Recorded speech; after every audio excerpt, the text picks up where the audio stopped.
यहाँ पे जो विटामिन एम पोषण चैप्टर चल रहा था सामान्य विज्ञान में, उसमें अगला क्वेश्चन हमारा है विटामिन बी12 यकृत में लगभग 3 से 5 वर्षों तक संग्रहित रहता है। विटामिन बी2 जल में विलेय है। तो इसमें हमारा ऑप्शन सही हो जाएगा, बी ऑप्शन सही हो जाएगा जो है। इसमें कथन और कारण दिए गए हैं। तो आजकल क्वेश्चन का ट्रेंड यही है कि इसमें कथन और कारण वाले क्वेश्चन ज़्यादा पूछे जा रहे हैं।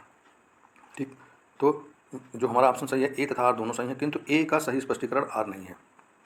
तो ए में क्या क्या कहा गया है? विटामिन बी12 यकृत में लगभग 3 से 5 वर्षों तक संग्रहित रहता है।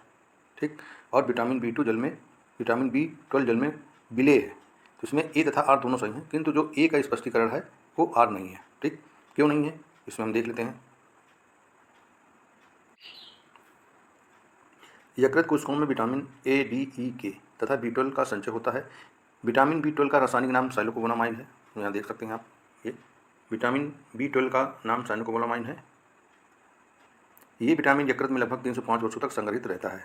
विटामिन बी का जो ग्रुप है B1, B2, B3, B5, B6, B7, B9 तथा B12 तथा विटामिन सी, ये जल में घुलनशील विटामिन है। अगर क्वेश्चन आ जाए तो यहाँ पे अगर कभी कभी पूछ लेता है तो ये सारे हमारे क्या हैं, ये जल में घुलनशील हैं। P1 वाला सारा ग्रुप और विटामिन सी का शरीर में उपयोग किए जाने के पश्चात बची हुई मात्रा मूत्र के माध्यम से विसर्जित कर दी जाती है। प्रश्न दिए गए में कारण कथन ए का स्पष्टीकरण नहीं है, अतः विकल्प बी हमारा सही होगा। ठीक, सूर्य किरण से कौन सा विटामिन प्राप्त होता है? तो हमारे यहाँ विटामिन क्या प्राप्त होता है? सूर्य किरण से विटामिन डी प्राप्त होता है। अब विटामिन, अगला क्वेश्चन देखते हैं। निम्नलिखित में से कौन सा युग्म सम्मिलित नहीं है? विटामिन बी12, इसमें 4 ऑप्शन दिए गए हैं, तो इसमें कौन सा ऑप्शन हमारा सही नहीं है? तो इसमें हमारा जो ऑप्शन सही, इसमें ये हमारा सी वाला सही नहीं है। बाकी विटामिन के जो प्रेतस्रावी कारक होता है, यानी रक्त का थक्का बनाने में काम आता है, और सी स्कर्वी रोग के काम आता है। ठीक, और बी12 प्रेत रक्त में खून कमी करना होता है। लेकिन यहाँ पे हमारा जो ये विटामिन डी है, ये किसके काम आता है? विटामिन डी का रासायनिक नाम कैल्सीफेरॉल होता है। ठीक, इसकी कमी से रिकेट्स तथा वयस्कों में ओस्टोमेलेसिया नामक बीमारी हो जाती है। ठीक, और विटामिन ए बंध्यता रोगी कारक है। ठीक, जिसे NTC5 भी कहते हैं, यहाँ पर देख सकते हैं। विटामिन डी की अल्पता से कौन सा रोग होता है? तो रिकेट्स तो होता है, और दूसरा रोग होता है ये ऑस्टोमोलोसिस। विटामिन डी की अल्पता की रिकेट्स एवं ऑस्टोमोलोसिस रोग होते हैं। विटामिन डी में निम्नलिखित में क्या पाया जाता है? तो विटामिन डी में जो है क्या पाया जाता है? कैल्सीफेरॉल पाया जाता है। विटामिन डी का रासायनिक नाम कैल्सीफेरॉल होता है। विटामिन सी का रासायनिक नाम एस्कॉर्बिक अम्ल होता है तथा विटामिन ए का रासायनिक नाम रेटिनॉल होता है। ठीक, कैल्सीफेरॉल फिरॉल जो रासायनिक यौगिक का नाम है, किसका नाम है? तो ये विटामिन डी का नाम है।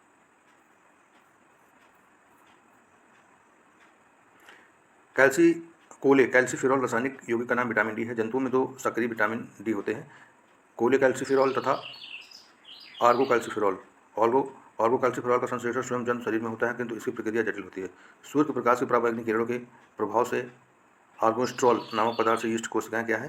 आर्गोकैल्सीफेरॉल का संश्लेषण करती है।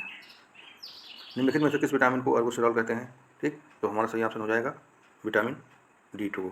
विटामिन D2 को आर्गोकैल्सीफेरॉल कहते हैं, जबकि विटामिन D3 को कोलेकैल्सीफेरॉल कहलाता है। ये देख लीजिए, इंपॉर्टेंट लाइन है यहाँ पे, आप लोग ध्यान से सुनिएगा और देखिएगा। विटामिन विटामिन डी का वो प्रकार है जो मुख्यतः भोजन व आहार अनुपूरक के रूप में मनुष्यों से प्राप्त होता है। मुख्य रूप से भोजन में यह मक्खन, मशरूम, दूध, पनीर, मांस, अंडों की जर्दी, मछली के तेल आदि से में मिलता है। इसकी कमी से बच्चों में सूखा रोग या रिकेट्स रोग होता है।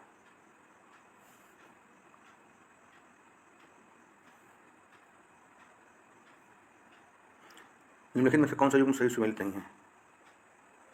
तो हमारा ऑप्शन सही हो जाएगा, इसमें सारे इसमें सही हैं। नियासिन प्लेग्रा होता है, थायमिन वेरी होता है, विटामिन डी सूखा रोग होता है। यहाँ विटामिन के जो है ये हमारा सही होगा, क्योंकि विटामिन डी की कमी से थक्का बनने में सहायक होता है। किसके बनने में सहायक होता है? थक्का बनने में।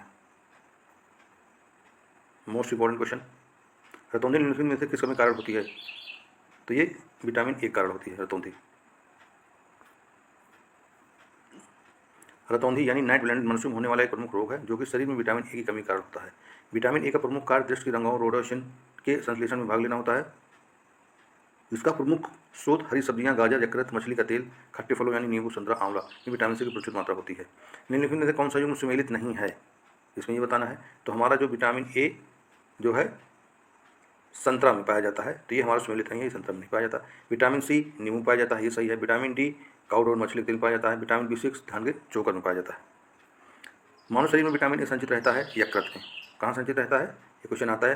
यकृत में, मानव शरीर में यकृत में विटामिन ए की काफ़ी मात्रा संचित रहती है। विटामिन ए का रासायनिक नाम रेटिनॉल है, जिसकी कमी से शरीर में रतौंधी हो जाती है। ये विटामिन सामान्य दृष्टि के लिए आवश्यक होता है। इस विटामिन के संक्रमण रोधी विटामिन भी कहते हैं। इसके प्रमुख स्रोत हैं दूध, मक्खन, अंडा, मछली का तेल और गाजर इत्यादि। समान दृष्टि के लिए निम्नलिखित में से कौन सा विटामिन आवश्यक होता है? तो इसमें हमारा होता है रेटिनॉल। मानव शरीर में विटामिन ए भंडारित रहता है, कहाँ रहता है? यकृत में।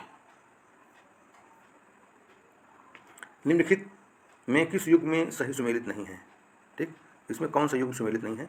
तो इसमें जो है हमारा ई वाला ऑप्शन जो है, उपरोक्त में से कोई नहीं है। ठीक, तो विटामिन बी में संतरा में पाया जाता है, विटामिन डी कॉड युक्त तेल में पाया जाता है, विटामिन ई गेहूं एवं अंगूर तेल में पाया जाता है, विटामिन के अल्फा में पाया जाता है।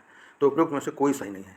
अब इसका जो है सूर्य का प्रकाश एवं काट यकृत तेल विटामिन डी में समृद्ध होता है। गेहूँ जो होता है, ये जो गेहूं का अंकुर होता है उसमें विटामिन ए का प्रमुख स्रोत होता है। ये क्वेश्चन कई बार आ चुका है पीसीएस में। जबकि अल्फा से विटामिन के प्रचुर मात्रा में मिलता है। यद्यप संतरा विटामिन सी का प्रमुख स्रोत है तथा इसमें विटामिन बी वन भी जो है बहुत कम मात्रा में प्राप्त होता है। इसलिए हमारा जो है ऑप्शन सी सही है, ऑप्शन ई। सूची फर्स्ट को सूची सेकंड से मिलान कीजिए तथा नीचे दिए गए कोटों को सही उत्तर चयन कीजिए। ठीक, तो इसमें हम डायरेक्ट मिलान कर देते हैं। आप लोग ये देख लेना प्रश्न। विटामिन के अल्फा विटामिन डी कॉड युक्त तेल में पाया जाता है, विटामिन ई गेहूं के भूरे तेल में पाया जाता है, विटामिन सी नींबू में पाया जाता है। निम्नलिखित में से किसका निर्माण हमारे शरीर में नहीं होता है? तो हमारे शरीर में विटामिन ए का निर्माण नहीं होता है। विटामिन ए मानव शरीर द्वारा संश्लेषित नहीं किए जाते हैं। विटामिन के, विटामिन बी12 तथा विटामिन डी इसके अपवाद है।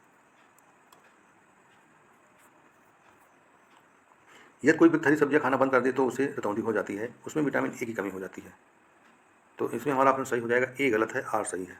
ठीक, ए गलत है। यदि कोई व्यक्ति हरी सब्जियां खाना बंद कर दे तो उससे रतौंधी हो जाती है, तो ये ऑप्शन गलत है, यानी उसमें विटामिन ए की कमी हो जाती है।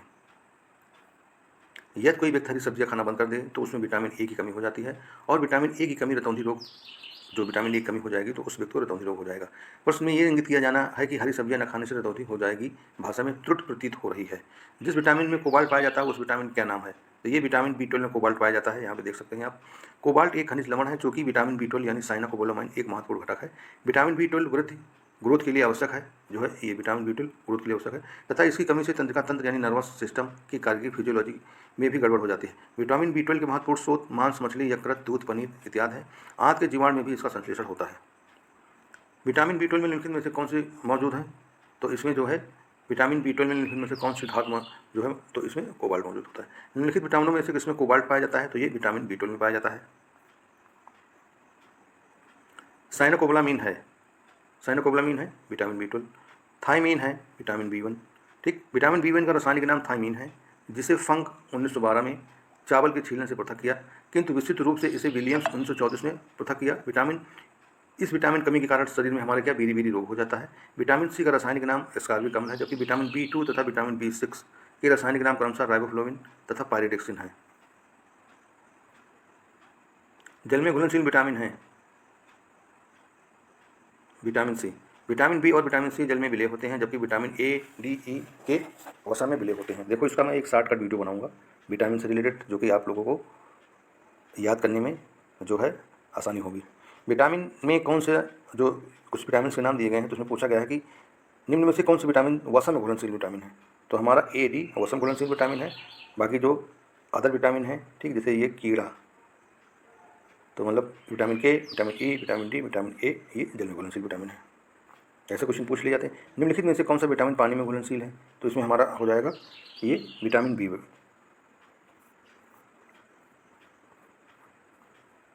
कुछ विटामिन वसा में घुलनशील हैं जबकि अन्य जल में घुलनशील हैं। निम्न में से कौन सा जल में घुलनशील विटामिन है? तो जल में घुलनशील हमारा जो विटामिन है विटामिन बी एम सी। विटामिनों के बारे में निम्नलिखित में से कौन सा कथन सही नहीं है?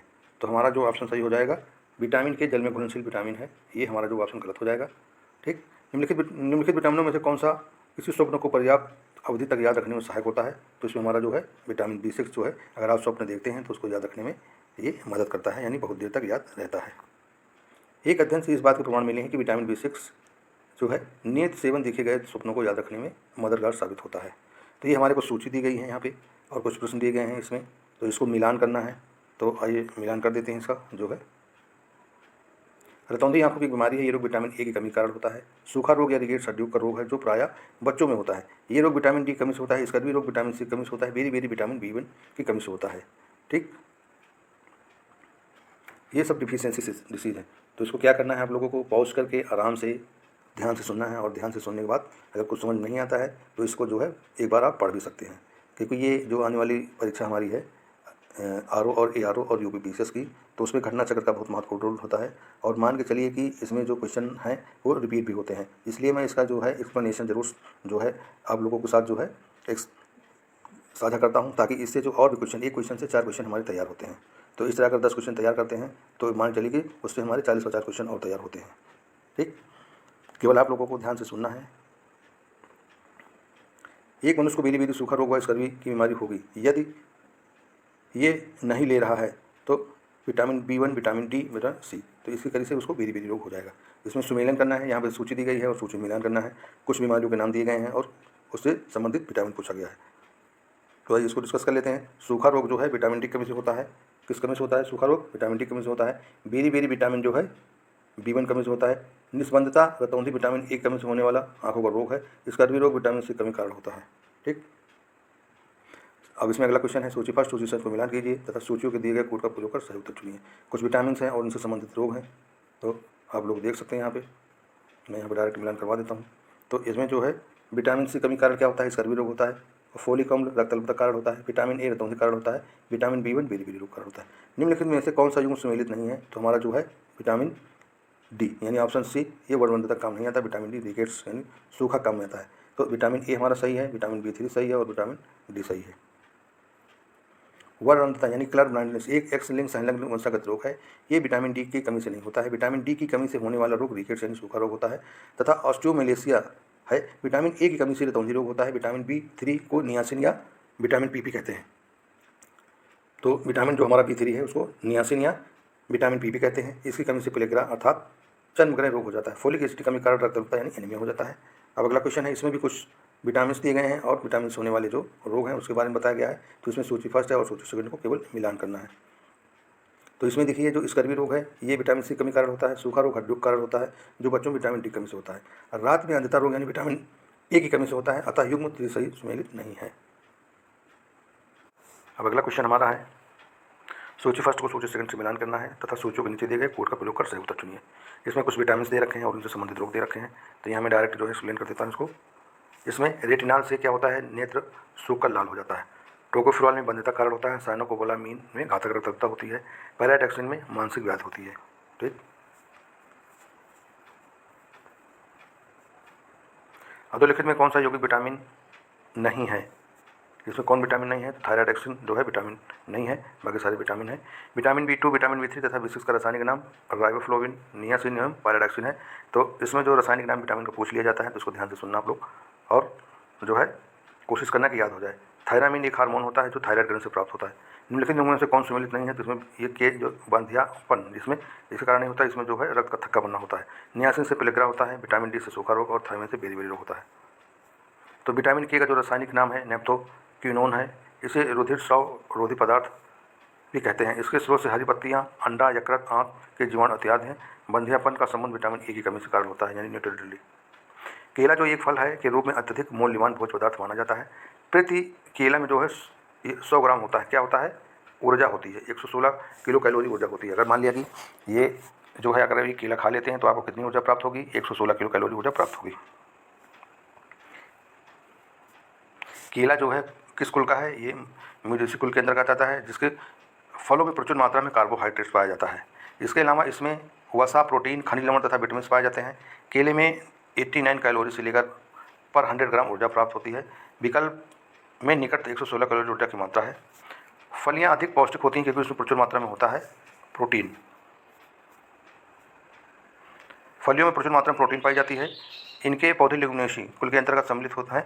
इनकी जड़ों की ग्रंथियों में नाइट्रोजन का स्थिरीकरण करने वाले जीवाणु पाए जाते हैं। उदाहरण मटर, अरहर, मूंग, सोयाबीन, मूंगफली, उड़द इत्यादि। प्रोटीन की अधिकतम मात्रा पाई जाती है किसमें पाई जाती है? प्रोटीन की अधिकतम मात्रा पाई जाती है सोयाबीन में। ठीक, प्रोटीन की सर्वाधिक मात्रा सोयाबीन में पाई जाती है। इसमें प्रोटीन की मात्रा लगभग 40% होती है। ये मुख्यतः दलहनी एवं तिलहनी फसल है। ये सोयाबीन से दूध तैयार किया जाता है। देखो सोयाबीन से भी दूध तैयार किया जाता है जो गाय के दूध के समकक्ष होता है। मध्य प्रदेश में सोयाबीन उत्पादक का प्रमुख राज्य है। सर्वाधिक प्रोटीन मात्रा में होती है विटामिन सी में। ठीक, ये आप सॉरी जो सर्वाधिक प्रोटीन की मात्रा किसमें होती है? सोयाबीन में होती है। यह हमारा ऑप्शन सी सही हो जाएगा। सबसे अधिक प्रोटीन पाई जाती है किसमें पाई जाती है? सोयाबीन के दाने में। निम्नलिखित में से कौन सा प्रोटीन सबसे अच्छा स्रोत है? तो हमारा जो है प्रोटीन जो सबसे अच्छा स्रोत है हमारा है मूंगफली। उपयुक्त विकल्पों में प्रोटीन का सबसे अच्छा स्रोत मूंगफली है। इसमें 100 ग्राम कच्ची मूंगफली अगर आप खा लेते हैं तो 1 लीटर दूध के बराबर प्रोटीन होता है। मान लिया कि आप 100 ग्राम कच्ची जो है मूंगफली चबा लीजिए तो समझ लीजिए जो आप 1 लीटर जो दूध पीते हैं या तो उनके बराबर प्रोटीन होता है उसमें। प्रोटीन एवं वसा दोनों में प्रचुरता पाई जाती है मूंगफली में। मूंगफली प्रोटीन, वसा एवं शर्करा पाई जाती है। ठीक, मूंगफली में प्रोटीन की अधिक मात्रा मांस की तुलना में 1.3 गुना, अंडों 2.25 गुना और फलों से 8 गुना अधिक होती है। 100 ग्राम कच्ची मूंगफली में 1 लीटर दूध के बराबर प्रोटीन वाला होता है। तो मूंगफली प्रोटीन में जो है जो मूंगफली होती है उसमें प्रोटीन 25.3% तथा वसा 48.1% पाई जाती है। इसलिए आप लोग आज से ही सेवन स्टार्ट कर दीजिए। किसका? कच्ची मूंगफली खाने की आदत डाल दीजिए। देखिए इसमें हर चीज़ बताया गया है, मांस के बारे में बताया गया है, दूध के बारे में बताया गया है, इसमें इन सबसे ज़्यादा जो है इसमें प्रोटीन की मात्रा पाई जाती है।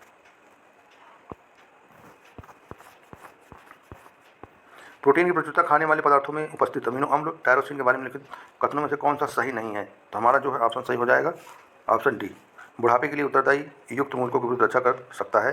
टायरोसिन एक ऐसा अमीनो अम्ल है जिसका कार्य मस्तिष्क में एड्रेनलिन, ठीक, नगर एड्रेनलिन और डोपामाइन और इत्यादि न्यूरो ट्रांसमीटर्स का निर्माण करना है। इसकी कमी होने से व्यक्ति स्वयं को दुखी और सुस्त महसूस करता है। टायरोसिन से शरीर सतर्कता और ऊर्जा को बढ़ाने में मदद करता है। ठीक, गेहूं में रोटी बनाने के गुणों को प्रभावित करने वाला पदार्थ कौन है? ये ग्लूटीन है। ठीक, ये देखिए अब ग्लूटीन का क्या कारण है, क्या काम होता है? देखिए गेहूं की रोटी जब सख्त गेहूं के आटे की बनाई जाती है तो कठोर गेहूं में ग्लूटीन नामक प्रोटीन पाई जाती है, जिसके कारण जो है मुलायम गेहूं में ग्लूटीन की मात्रा कम होती है, जबकि मुलायम गेहूं में ग्लूटीन की मात्रा कम होती है। ये कठोर परिश्रम करने वाले पुरुष की दैनिक ऊर्जा की आवश्यकता होती है। ठीक, जो बहुत ज़्यादा काम करते हैं सारा दिन तो उनको 4000 कैलोरी की आवश्यकता होती है। कितने? 4000 एक कठोर परिश्रम करने वाले पुरुष को लगभग 3500 से 4000 किलो कैलोरी दैनिक ऊर्जा की आवश्यकता होती है। एक पानी पीने से कितनी कैलोरी मिलती है? क्वेश्चन आया था पीसीएस में एक बार जो है, तो इसमें क्या मिलती है? 0 मिलती है, 15 मिलती है, 25 मिलती है, 50 मिलती है। तो हमारा ऑप्शन सही हो जाएगा 0। 1 गिलास पानी पीने से कितनी कैलोरी मिलती है? तो हमको 0 मिलती है। पानी कैलोरी फ्री आहार होता है। 1 गिलास पानी पीने से वाली कैलोरी की मात्रा 0 होगी। भोजन का एक प्रमुख अंग है। ठीक, तो कार्बोहाइड्रेट भोजन का एक प्रमुख अंग है। कार्बोहाइड्रेट हाइड्रोजन तथा ऑक्सीजन के यौगिकों में होता है। नाइट्रोजन एक आवश्यक अवयव नहीं है। ठीक, तो ये कार्बोहाइड्रेट। लंबे समय की कसरत का मुख्य ईंधन क्या होता है? कार्बोहाइड्रेट। अगर लॉन्ग टाइम तक एक्सरसाइज करनी है, थकना नहीं है, दूर तक चलना है तो आपको कार्बोहाइड्रेट का सेवन करना पड़ेगा। और जिन फलों में ये कार्बोहाइड्रेट पाया जाता है उनका आप लोग सेवन करिए। तो जैसे मान लिया लंबे समय तक कसरत करने के लिए मुख्य ईंधन कार्बोहाइड्रेट होता है। कार्बोहाइड्रेट अर्थात स्टार्च, ग्लूकोज, फ्रूक्टोज इत्यादि में होते हैं। ठीक, तो अगर आप केला भी खा लेते हैं तो उसमें बहुत कार्बोहाइड्रेट होता है, तो इससे आपको जो है एनर्जी मिलेगी। हमारे शरीर में अम्लता तथा क्षारीयता के बीच जो तत्व संतुलन बनाए रखता है वो क्या है? फास्फोरस है यहाँ पे। ठीक, फास्फोरस खनिज लवण के रक्त में उपस्थित होने से शारीरिक अम्ल एवं क्षार का संतुलन ठीक रहता है। इस खनिज में मुख्य स्रोत दूध, पनीर, अंडे का पीला भाग तथा मांस, मछली, दाल, मेवे तथा सभी धान्य में क्या है? हमारे शरीर में अम्लता तथा क्षारीयता के बीच का संतुलन बनाए रखता है कौन? फास्फोरस। निम्नलिखित में से कौन सा यौगिक मानव शरीर में संग्रहित नहीं रहता है? तो विटामिन जो है बी संग्रहित नहीं रहता। प्रोटीन छोटी इकाइयों से बनी होती है जिन्हें अमीनो अम्ल कहते हैं। अमीनो अम्ल मानव शरीर में संग्रहित रहता है।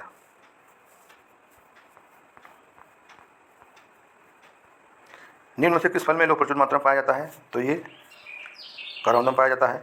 करौंदा एक आवर्तबीजी पौधा होता है जिसके फल में विटामिन सी तथा लौह प्रचुर मात्रा में पाया जाता है। विटामिन सी चाय बनाने जो है विटामिन सी घाव भरने में उपयोगी होता है। अगर शरीर में आपको चोट लग गई है तो वो इसमें जो अगर विटामिन सी की पर्याप्त मात्रा आपको शरीर में है, ये विटामिन सी का सेवन कर रहे हैं तो आपका घाव जल्दी भर जाएगा। तथा लौह पदार्थ हमारे रक्त के हीमोग्लोबिन में पाया जाता है। निम्नलिखित खनिजों पर विचार कीजिए। यह हमारा ऑप्शन सही हो जाएगा 1, 2, 3। कैल्शियम, लौह, सोडियम। रक्त में पोटेशियम, कैल्शियम, सोडियम तथा लौह का समुचित अनुपात हृदय की गति तथा अन्य चिकनी मांसपेशियों को उत्तेजित करने एवं उनमें संकुचन की क्रिया संपन्न करने के लिए आवश्यक होता है। ठीक, अब अगला क्वेश्चन हमारा है पालक के पत्तों में निम्नलिखित में से किसकी मात्रा सबसे अधिक होती है? तो ये आयरन की मात्रा सबसे होती है। पालक के पत्तों में सर्वाधिक मात्रा आयरन की होती है। आयरन शरीर में हीमोग्लोबिन तथा साइटोक्रोम एंजाइम का घटक है।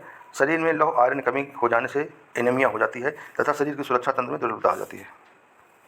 निम्नलिखित में से कौन सा लौह का अच्छा स्रोत है? पालक।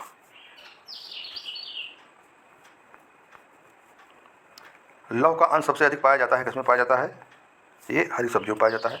लौह का सर्वाधिक अंश हरी सब्जियों में पाया जाता है। इसके अलावा मांस, अंडा, फलियां, अनाज भी इसके प्रमुख स्रोत हैं। ये हीमोग्लोबिन तथा साइटोक्रोम एक एंजाइम का घटक है तथा शरीर में इसकी कमी हो जाने से एनीमिया नामक रोग हो जाता है। बासमती चावल के दाने पकाने पर लंबे हो जाते हैं क्योंकि इसमें क्या पाया जाता है? इसमें एमाइलेज पाया जाता है। चावल में दो प्रकार के स्टार्च पाए जाते हैं, ठीक, एक एमाइलोज तथा एमाइलोपेक्टिन। एमाइलोज तथा एमाइलोपेक्टिन। सामान्यतः चावल के लंबे दाने वाली किस्में जैसे बासमती में एमाइलोज अधिक मात्रा में पाया जाता है। मध्यम तथा छोटे दाने वाली चावल की किस्में में एमाइलोपेक्टिन अधिक मात्रा में पाया जाता है। निम्नलिखित में से किसकी उपस्थिति कारण दूध में मिठास आ जाती है? तो ये किसके कारण आ जाती है? लैक्टोज के कारण आ जाती है। अब लैक्टोज क्या है? लैक्टोज दूध में पाई जाने वाली एक प्राकृतिक शर्करा है। ये डाइसैकेराइड शुगर है। ये ग्लैक्टोज तथा ग्लूकोज से उत्पन्न होता है। इसकी यही कारण है हल्की मिठास का। दूध में विद्यमान सैकराइड है लैक्टोज।